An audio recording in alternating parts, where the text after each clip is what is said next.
Salut les amis, salut tout le monde et bienvenue sur notre chaîne YouTube. Ici vous avez l'actualité africaine et mondiale en temps réel.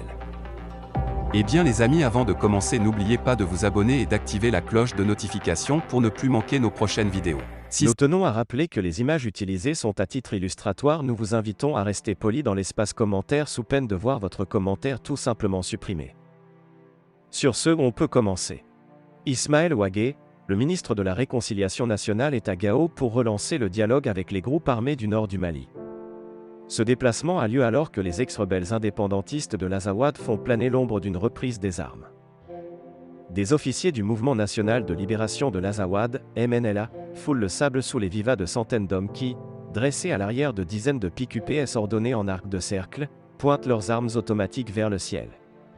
C'est 26 et 27 février 2022, alors que flottent les drapeaux de l'Azawad, ces anciens combattants séparatistes, signataires en 2015 de l'accord pour la paix et la réconciliation, APR, au Mali issu du processus d'Alger, sont réunis dans la région de Tombouctou à l'occasion des concertations régionales du mouvement. Démonstration de force. Depuis des années, chaque rassemblement est l'occasion pour les mouvements signataires de faire étalage de leurs capacités militaires.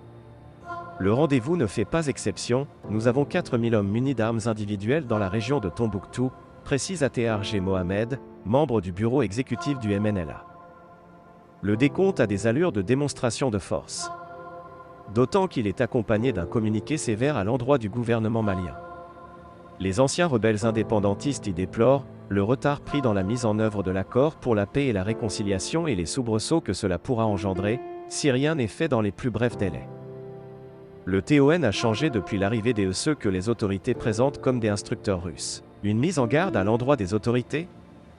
Les mouvements signataires ont toujours été clairs, l'accord est la seule chose qui les lie au gouvernement de Bamako. Après le coup d'État d'août 2020, plusieurs de leurs représentants ont intégré des ministères et le Conseil national de transition, les relations étaient alors relativement bonnes. Mais le ton a changé depuis l'arrivée de ceux que les autorités présentent comme des instructeurs russes et que les renseignements occidentaux identifient comme des mercenaires de Wagner, décrypte Adam Sandor, chercheur associé au Centre Francopais en résolution des conflits.